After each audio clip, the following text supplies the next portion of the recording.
Bonjour et bienvenue à votre émission sportive régionale Sport 9 Laval, une émission qui met de l'avant les sportifs lavallois et qui aborde le sport différemment. Cette semaine, on rencontre Martine Dugrenier, athlète olympique qui a participé aux 2 derniers Jeux olympiques en 2008 à Beijing et en 2012 à Londres. Nouvellement retraitée, on discute avec elle justement de l'importance pour un athlète d'avoir un plan B, de la préparation, de la planification de son après-carrière et du support ou de l'encadrement qui est offert au niveau du sport amateur. Je mettrai sur la sellette mes experts invités, Thierry, Maryse et Anne-Marie, pour avoir un peu leur opinion sur ces mêmes sujets. Et bien sûr, on vous garde à l'affût des plus récentes nouvelles sportives à Laval. Donc, c'est le programme pour la journée. Nous sommes prêts. Êtes-vous prêts? On lance ça maintenant.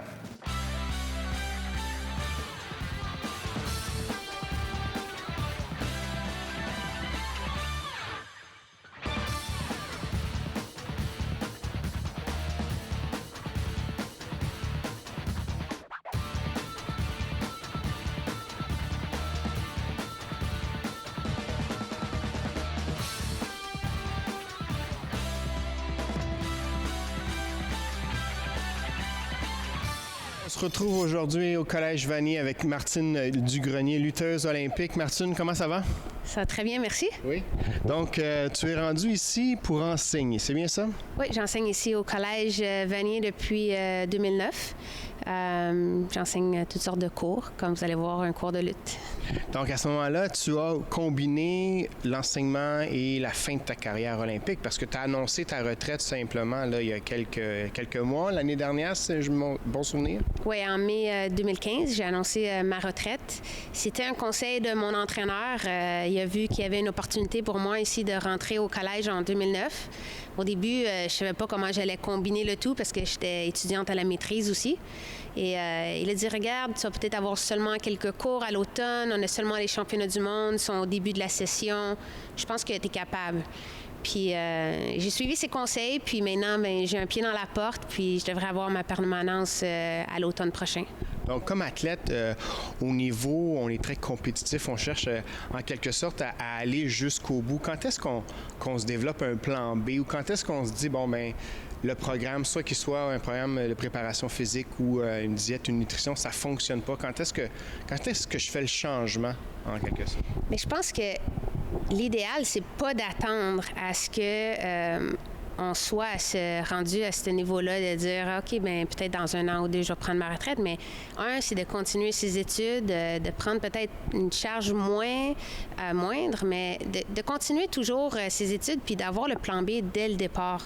Ça, c'est quelque chose. Sinon, une blessure arrive, quelque chose arrive, puis on est pris à court de... on n'a rien, puis là, il faut recommencer à zéro, il faut débuter l'université quand on a 28, 29 ans, puis c'est un peu décourageant. Ça fait longtemps qu'on n'est pas à l'école, alors c'est encore plus dur de retourner que de poursuivre. Mais c'est quelque chose, je pense, qu'il faut penser dès le départ, puis avoir en continuité. Donc, est-ce que c'était une perspective ou une pensée que tu avais, toi, dès le départ, ou c'est avec ton coach, en discutant avec ton coach, que ça l'a germé comme idée chez toi? Bien, c'est sûr que mon coach a beaucoup aidé. Après mon premier degré universitaire, diplôme universitaire, moi, je pensais que j'avais fini, puis que, OK, c'est parfait. Je dis, non, je pense que tu devrais continuer. Et puis, j'ai fait un 2e, un 3e, puis là, je suis en train de compléter mon 4e diplôme universitaire. C'était plus facile pour moi de rester aux études que d'aller sur le marché du travail aussi. C'est quelque chose à penser. De prendre l'opportunité en tant qu'athlète, où est-ce qu'on a un support au niveau des études. Sport Canada défraie nos dépenses scolaires au niveau à l'universitaire, postsecondaire. Alors, de profiter de ça, qu'on a l'opportunité de continuer à aller à l'école, puis de terminer avec peut-être un emploi tout de suite dans la main quand on termine notre carrière athlétique. Donc, quand même assez surprenant de voir au niveau de Martine qui avait, depuis 2009, commencé à travailler ou à planifier un peu un plan B ou du moins une sortie pour son après-carrière avec les études puis l'implication qu'elle faisait au niveau professionnel. Thierry, dans la réalisation d'un programme de réhabilitation ou de traitement, Comment est-ce à quel moment est-ce qu'on sait que finalement, il faut changer notre programme? Ou comment est-ce qu'on passe à un plan B, en quelque sorte, chez l'athlète, de dire, bon, ben on pensait qu'avec cette recette-là, on obtiendrait ces résultats-là, puis finalement, ça ne fonctionne pas. Souvent, c'est les réalités, je pense, qui sont présentes au niveau des traitements. Ça va varier beaucoup d'un athlète à l'autre. Ça va varier selon ses objectifs, selon son sport. Un sport qui est beaucoup plus difficile, on va prévoir un peu plus rapidement un plus long temps de récupération, si on veut. Un sport qui demande moins de contact physique ou quoi que ce soit, là, des fois, ça va être plus facile de retourner au jeu. Ça va dépendre des objectifs aussi de l'athlète. Est-ce que l'athlète est prêt à revenir plus rapidement? Est-ce qu'il est prêt à risquer de se reblesser, de mettre fin à sa saison pour X raisons, que ce soit une compétition très, très importante, ou s'il préfère attendre plus longtemps et que ça ne lui dérange pas? Ça va dépendre aussi du moment dans sa carrière. S'il est à sa dernière année, bon, est-ce qu'on veut terminer cette année-là? Est-ce qu'on veut finir en grand, si on veut, ou si on veut penser plus à l'après-carrière, encore une fois, où on ne veut pas se blesser parce qu'on veut encore rester en sport sans nécessairement être dans la haute performance. Ça va varier pas mal d'un athlète.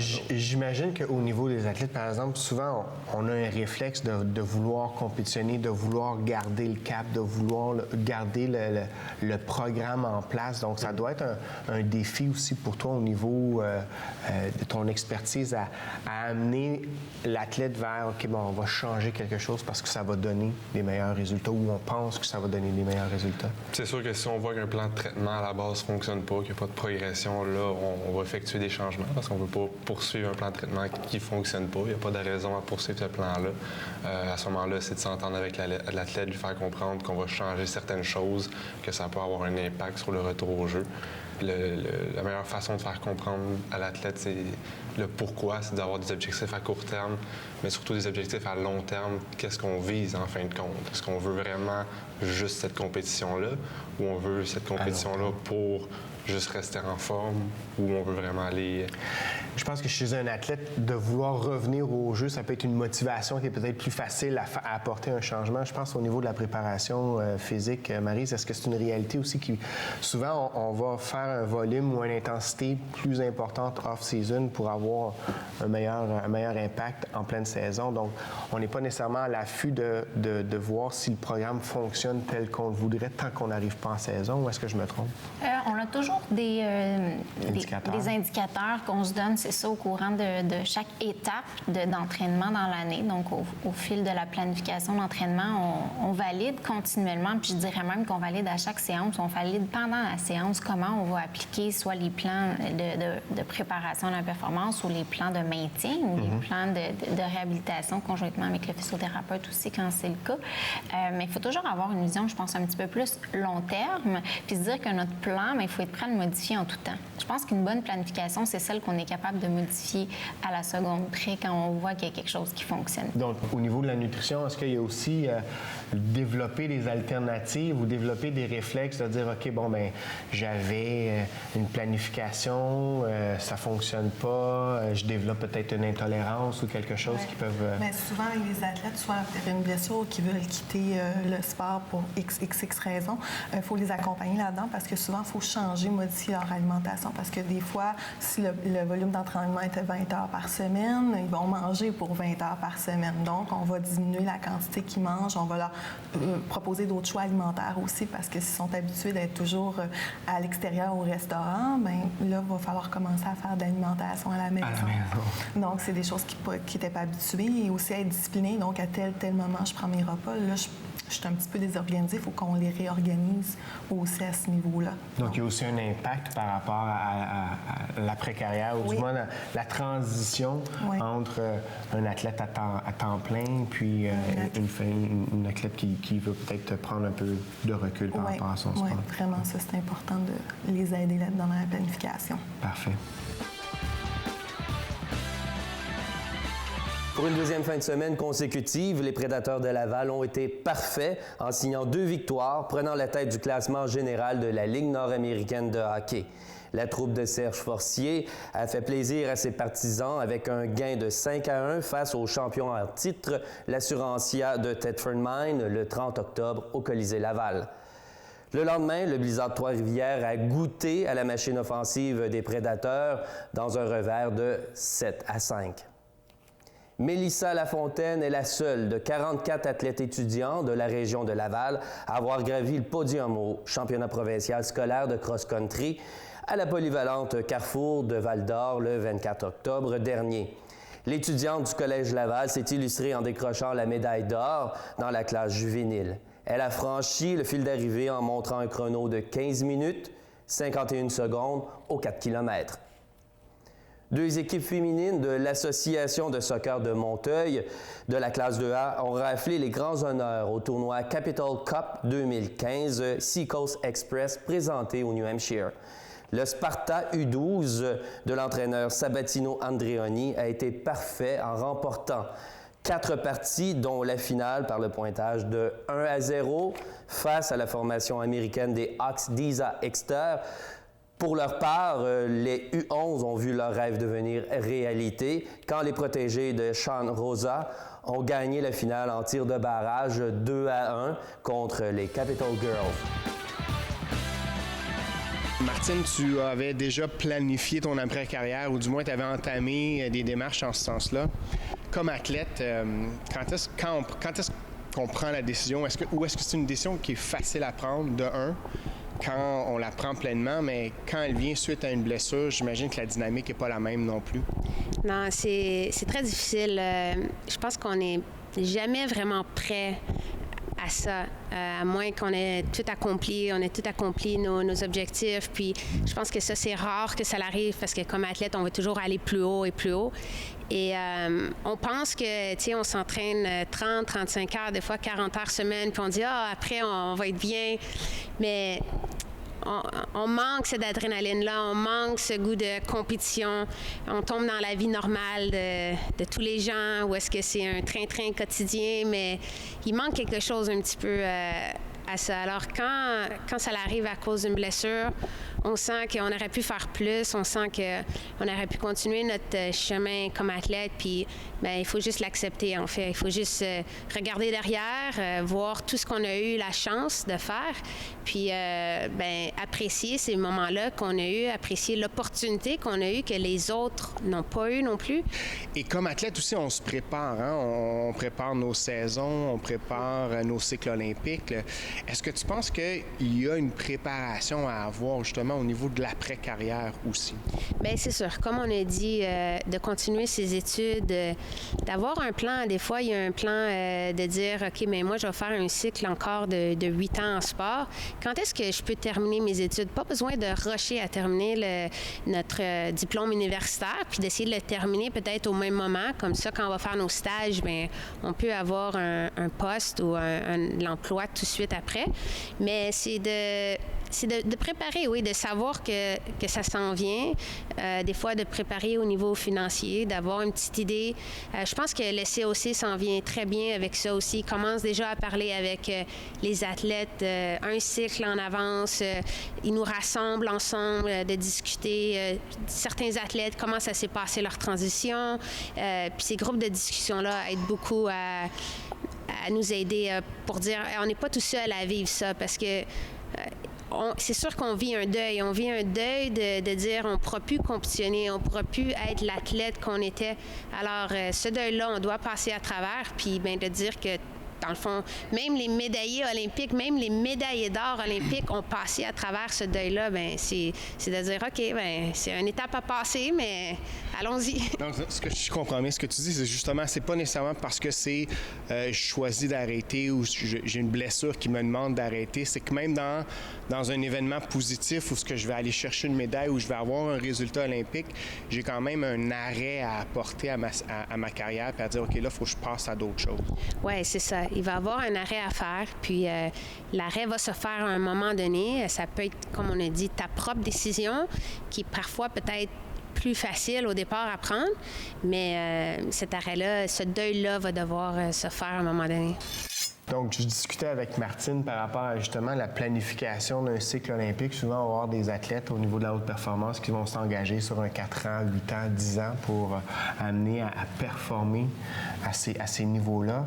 Puis je discutais avec elle de dire, bien, est-ce que ça ne prendrait pas une certaine planification aussi de la même façon pour l'après-carrière? Donc, tu en faisais mention au niveau de la nutrition. C'est comme un peu réapprendre ou changer nos habitudes parce qu'on n'a pas nécessairement les mêmes besoins alimentaires comme athlète. On change nos habitudes, mais aussi il faut apprendre à l'athlète à mentionner que son corps va changer. Parce qu'en arrêtant le sport, la plupart du temps, il perd de la masse musculaire, il perd du poids, il perd de la force. Donc ça, on va apprendre ça aussi en nutrition en collaboration du préparateur physique. Mais ça, on va l'amener là-dessus. Puis aussi, on va lui dire au niveau alimentaire, il faut changer l'habitude, comme que je parlais tantôt. Donc, au niveau de la quantité d'aliments qu'il mange, le temps qu'il mange, quand est-ce qu'ils doivent manger. Donc, si habituellement, il se lève toujours à 5 heures du matin pour aller faire sa pratique, puis là, il est rendu qu'il se lève à 8 heures du matin, ça se peut qu'il y ait plus faim qu'à 5 heures du matin. Donc, on apprend à manger des nouveaux aliments, puis aussi des aliments qui étaient comme interdits, ils peuvent s'y réapproprier. Puis la plupart du temps, les athlètes ont tendance à manger en grosse quantité. T'sais, ils ne sont pas habitués de manger du chocolat, puis là, ils peuvent en manger. Ça se peut que la tablette... Il y a des interdits qui embarquent à grand volume. Oui, c'est ça. Comment faire pour gérer ça? Parfait. J'imagine aussi qu'au niveau de la préparation physique, c'est aussi un peu une transition à préparer du fait que, bon, il y a peut-être moins de discipline, il y a moins d'intensité, il y a certainement moins de volume. Une fois que je décide d'arrêter, j'imagine quand même que c'est difficile de tout couper au niveau de ces éléments-là. Il faut éviter de tout couper, sinon on tombe un peu dans le piège du déséquilibre énergétique, puis c'est pas nécessairement le fun à vivre. Mais il faut réapprendre l'athlète à écouter ce que son corps a besoin, mais d'une autre façon, avec plus de, je dirais, de douceur envers soi-même que de discipline, puis le faire plus par le plaisir, de faire l'activité physique aussi par le plaisir, et de vraiment, au départ, faire une planification rigoureuse sur la diminution des nombres d'heures.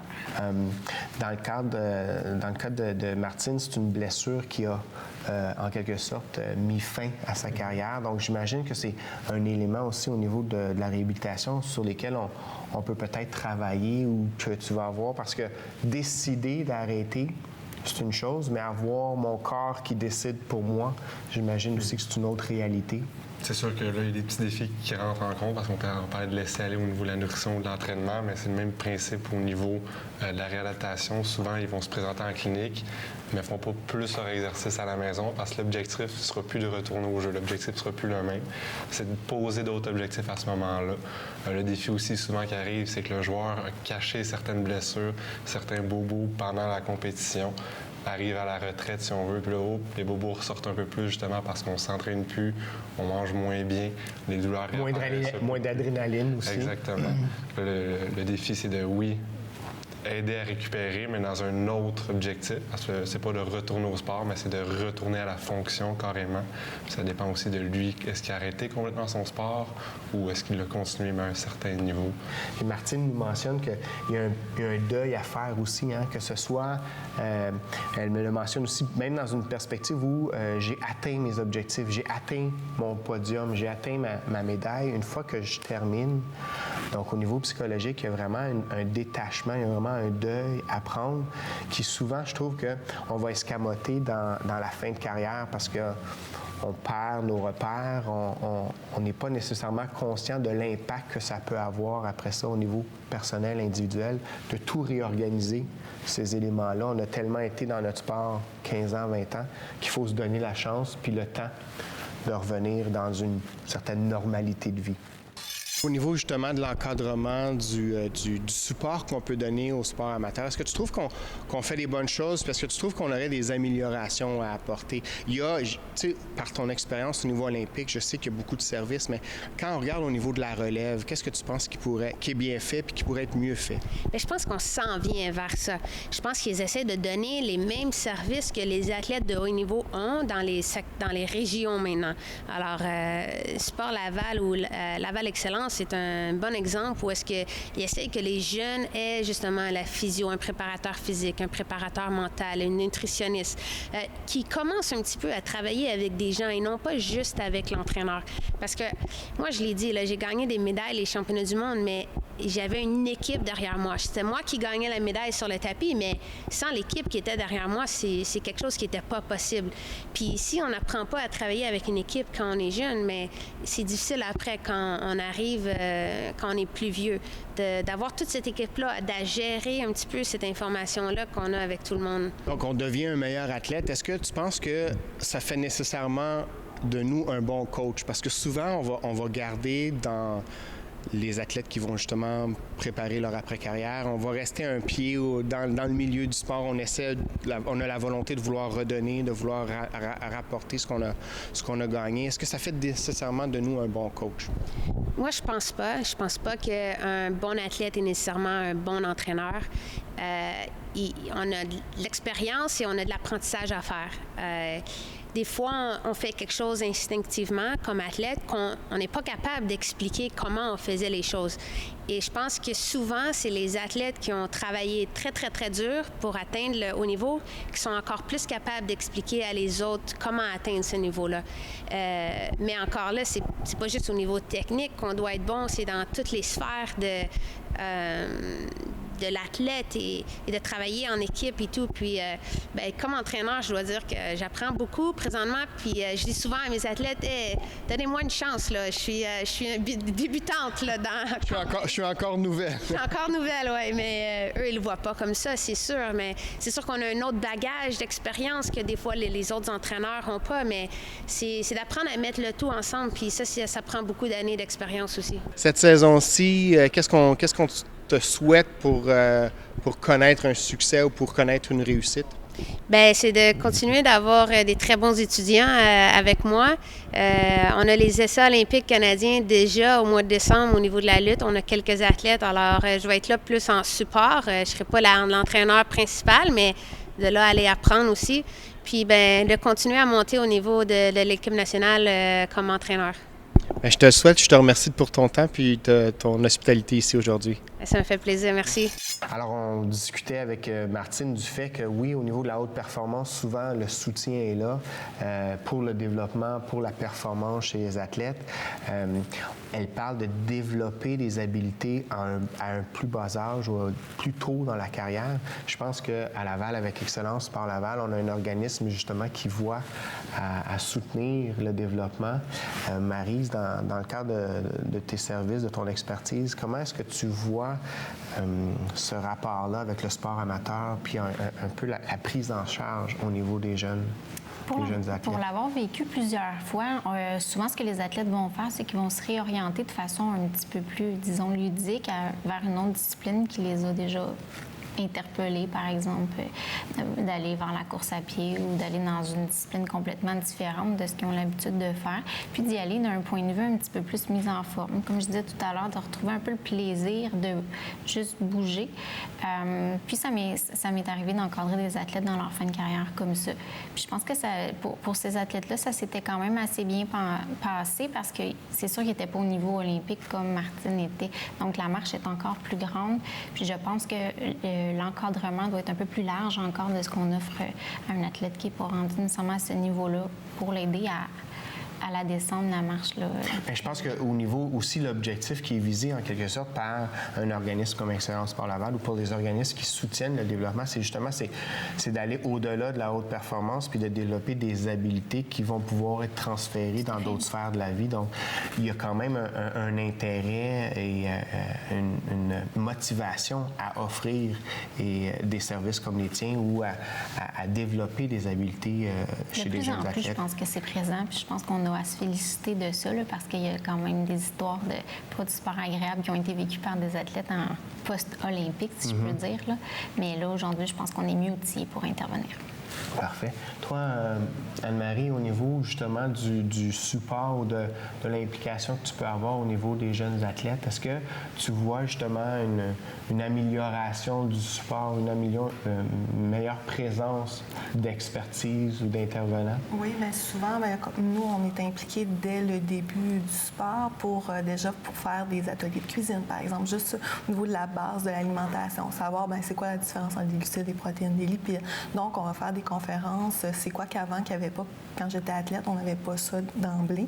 Maintenant, avec les programmes et aussi les programmes sport-études, c'est une chose qui est offerte. Et aussi, donc, on va prendre l'athlète, même si l'athlète n'est pas rendu à un niveau olympique, mais on va l'accompagner. Des fois, des petits problèmes de santé ou des choses qu'avec l'entraîneur il manque d'énergie, mais on va commencer l'entraîneur va être beaucoup plus alerte là-dessus, puis il va venir nous le proposer, ce service-là. Donc, une sensibilisation qui est de plus en plus présente. Oui. Pas nécessairement en perspective de la haute performance. Non, c'est surtout aussi beaucoup en développement à long terme. Donc, on travaille beaucoup là-dedans dans les sports. Peu importe le sport, on va penser à la santé à long terme et non juste la performance, puis que le jeune aime ça. Donc, au niveau alimentaire, ça aussi, c'est important. Donc, pas tout de suite le restreindre, il commence, OK, non, il ne faut plus que tu manges, tu vas aller loin. Non, tu as du plaisir à faire ton sport, mais tu as du plaisir à t'alimenter aussi. Puis pour continuer, pour performer le plus longtemps à l'intérieur de ton sport aussi, c'est intéressant de considérer ces éléments-là. Thierry, au niveau de la physiothérapie, j'imagine que c'est un service aussi qui est rapidement présent, un peu comme la nutrition au niveau du sport, parce que les blessures, ça fait partie du sport, donc pour maintenir, puis peut-être pour diminuer les impacts à long terme d'une blessure ou pour bien gérer le développement physique des jeunes, ça devient important d'être présent. Effectivement, on est là, on est présent pour l'athlète. Dès qu'il y a une blessure, c'est sûr qu'on veut récupérer le plus rapidement possible. On veut éviter de reblesser aussi à ce moment-là. Fait que s'assurer de faire comprendre à l'athlète qu'il y a des risques quand même, qu'il faut qu'il fasse certaines choses, certains exercices pour éviter de revenir en arrière. Au niveau de l'Excellence Sport Laval, ce qui est intéressant, c'est qu'on est présent même au niveau des entraîneurs.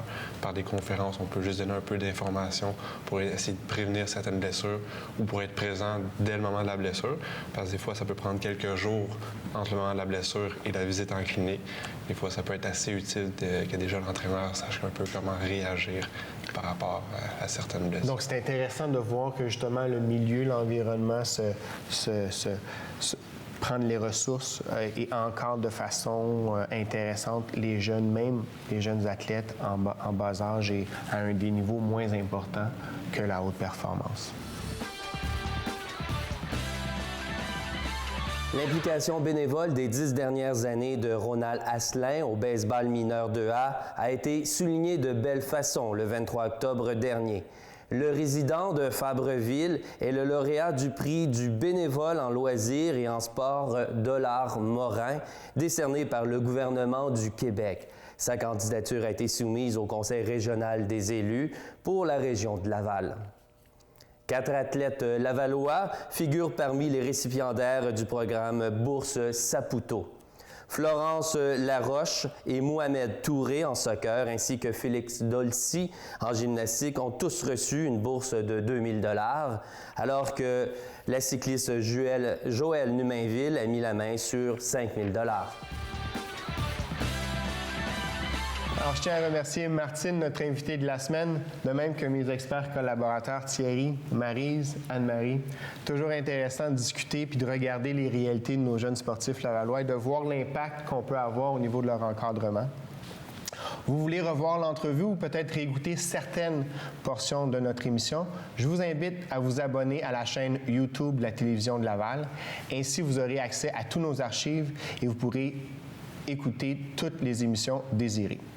Encore mieux, vous voulez interagir avec l'un de nos experts, suivez notre fil Twitter @sport9laval, sport avec un S, et utilisez les mots-clés « Question pour un expert » pour poser votre question. Ainsi, ça nous fera plaisir de répondre et d'échanger.